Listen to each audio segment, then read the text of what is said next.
Yorana les bricoleurs, on espère que vous êtes motivés aujourd'hui. Parce que nous, on l'est. On a hâte de terminer notre fallait. En plus, avec le chant des oiseaux.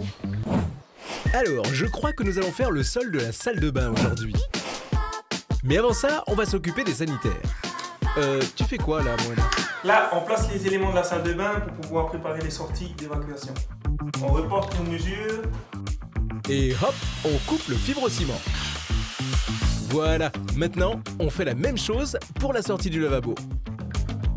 Là, on vérifie que notre lavabo est de niveau. Après, on va venir mettre des carreaux ici. Ok, j'ai compris. On trace le contour du lavabo pour clouer un bois qui supporte le carreau. C'est pas si compliqué. On enduit ensuite de colle avec un peigne et on applique le carreau. Quelle poigne, Kali! Posons maintenant le sol. Kali, on a essayé de placer comme ça là avec tonton. Qu'est-ce que tu en penses de ce design? C'est pour optimiser en fait toute notre coupe. Ça te paraît bien? Oui, c'est propre. Voilà, faudra bien faire aussi les finitions. Ok. Vous connaissez maintenant le procédé, on enduit de colle au moyen d'un peigne sur une surface propre et sèche. Un encollage simple est suffisant car la surface est bien lisse et en plus nos carreaux sont horizontaux. Puis on vérifie la hauteur des carreaux et on enchaîne ainsi de suite. Et voilà, c'est fait. Et si on s'occupait du bac à douche? Comme d'habitude, on configure la position des carreaux à plat. On cherche le centre de la grille d'évacuation, puis on pose le cadre de la grille. Ça nous donnera le tracé des coupes pour faire les pentes. Allez, il n'y a plus qu'à couper les carreaux. Ah oui, n'oubliez pas de les marquer pour ne pas les intervertir lors de la pose. On enduit de colle la surface pour pouvoir poser le cadre inférieur de la grille d'évacuation. Et c'est parti, on pose les carreaux en respectant une pente douce pour l'écoulement de l'eau. C'est important si on ne veut pas avoir un pédiluve. Pour terminer, on peut carreler le rebord de la douche. En faisant un double encollage cette fois-ci, puisque les carreaux sont verticaux. En gros, on enduit de colle le support ainsi que le carreau lui-même.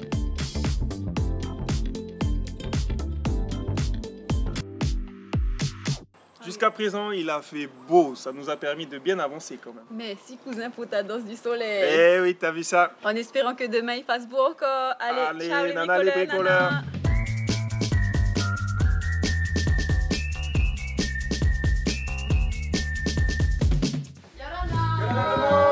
Ok, mais il nous reste pas mal de choses à faire à l'extérieur, donc je vous propose qu'on va appeler quand même des amis. Hein. Ok, bonne idée. On appelle. Hey, allô, Zed? Oui. Hey, Yorana les copains. Ça fait 10 minutes. Zed, oui, ça va? Allez les gars, mec, au boulot. Oui, au boulot, comme dit Moana. Et nos amis ne vont pas être déçus. Ils commencent fort en faisant la tranchée d'arrivée des câbles électriques. Il faut creuser au minimum à 50 cm de profondeur et ne pas croiser un tuyau à moins de 20 cm. Allez, courage les gars. Pendant ce temps, Kali lasure les bois qui serviront plus tard pour l'habillage et débordement de toiture. Et toujours avec Steve.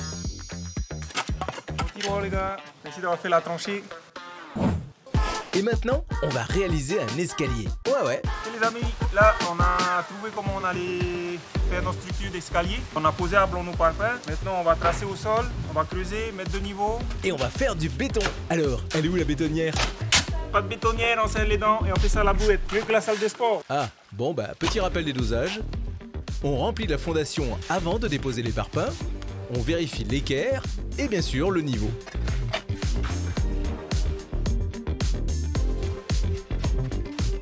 Et pour la solidité de l'édifice, on n'oublie pas de remplir les parpaings et de les lier avec du fil de fer.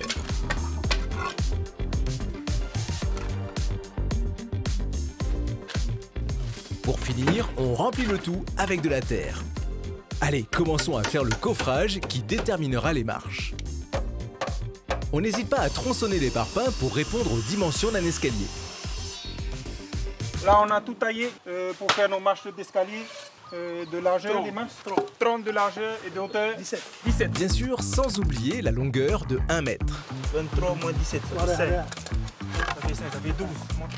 Une fois calé, on peut finir le coffrage en gardant toujours un œil sur le niveau.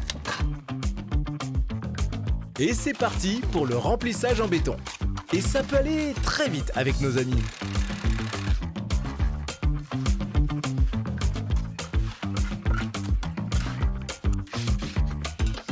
Dernière étape, le lissage à la truelle.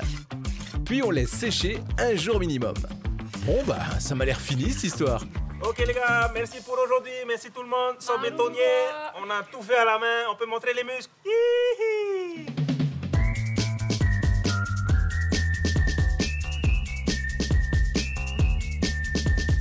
Yarana Toto.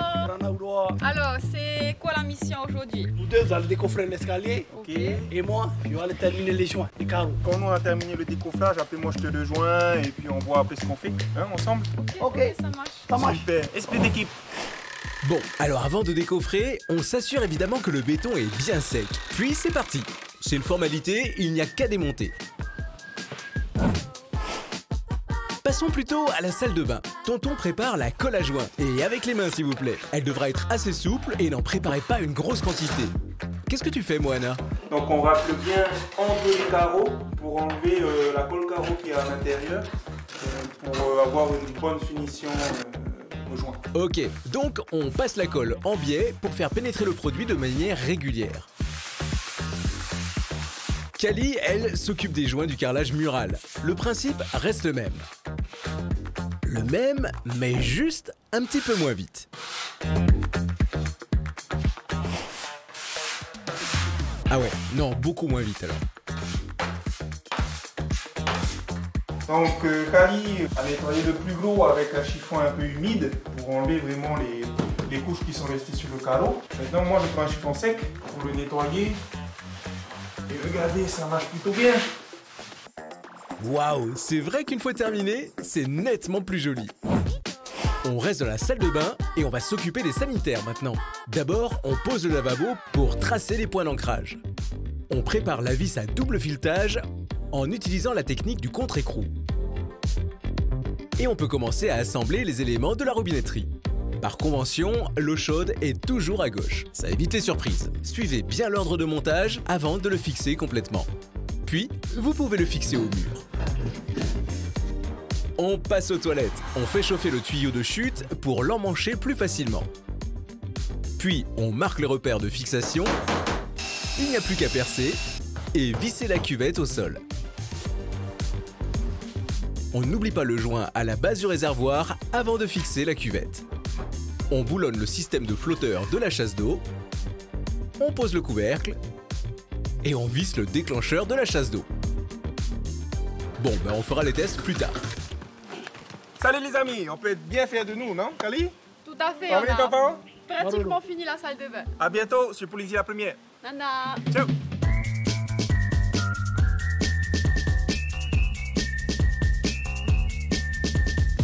Les amis, tonton, ça va? Ouais, ça va. Veritairement. Encore une bonne journée qui s'annonce aujourd'hui. Kali n'est pas là, elle est partie faire des achats, mais nous on avance sur le bungalow. Allez, suivez-nous. Ok, là on va installer la paroi de douche. Prêt, Mike? Super, allez, on te suit. Ça va être simple, on a juste à poser la baie vitrée. Oui alors, ça force un peu. Bien sûr, on ne tape pas directement au marteau sur le cadre, mais on utilise un tasseau de bois. Logique. Mais comme vous commencez à être des bricoleurs confirmés, inutile de préciser, non? Le deuxième cadre, lui, doit coulisser librement. Baie vitrée posée, il reste plus qu'à fixer. Attention, l'avant-trou doit être inférieur au diamètre du filetage pour assurer une bonne prise. Non, on fixe ça avec des vis inox. Excellent choix. L'inox a une meilleure résistance à la corrosion, et dans une salle de bain, c'est préférable. Une fois fixée, la paroi de douche est siliconée des deux côtés pour une meilleure étanchéité. Et on fait ça bien les gars. Et on en profite pour siliconer le lavabo.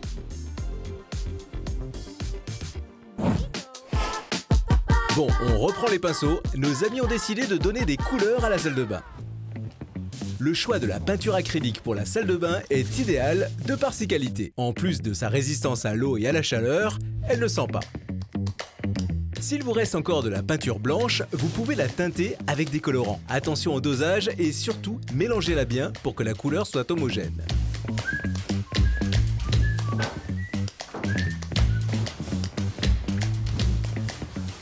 Dernier coup de rouleau pour la salle de bain, c'est fini. On a terminé la peinture. Passons maintenant à la baie vitrée. Bon, comment procède-t-on? On fait l'ossature en bois, d'abord de la baie vitrée et ensuite on vient mettre l'encadrement. On commence par visser le 3x3 prévu dans le plan de montage du faré. Puis on assemble le cadre dans lequel la porte coulissera et on le fixe sur le 3x3. La lumière est de bois. Une fois le cadre à niveau, on consolide le haut. Je vais mettre le guide, installer le guide dans l'encoche là sur le rail. On positionne les roulettes sur la porte coulissante Roulette installée. et on règle la hauteur des roulettes sur place.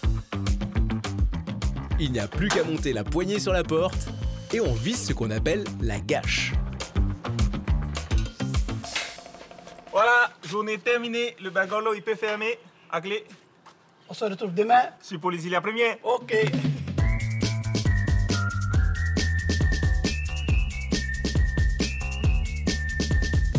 Yorana les bricoleurs, bienvenue sur Polynésie la première. Aujourd'hui, on va s'attaquer à la partie raccordement sanitaire. Sanitaire, exactement Kali. Donc on y va, suivez-nous au boulot. Allez, c'est débat.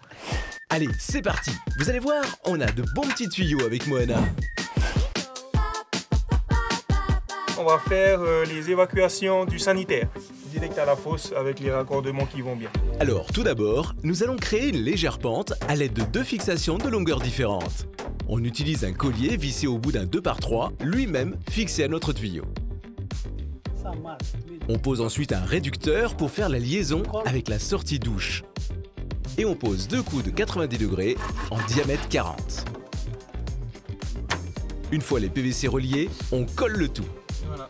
Allez, passons à l'évacuation des toilettes maintenant. On insère un raccord en T sur le chemin du tuyau. Attention à toujours garder une pente pour assurer un bon écoulement.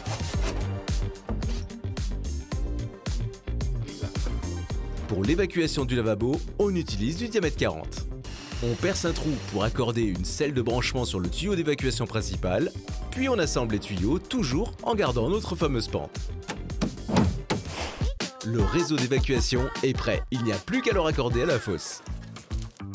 Allez, creusons une tranchée jusqu'à l'entrée de notre fosse.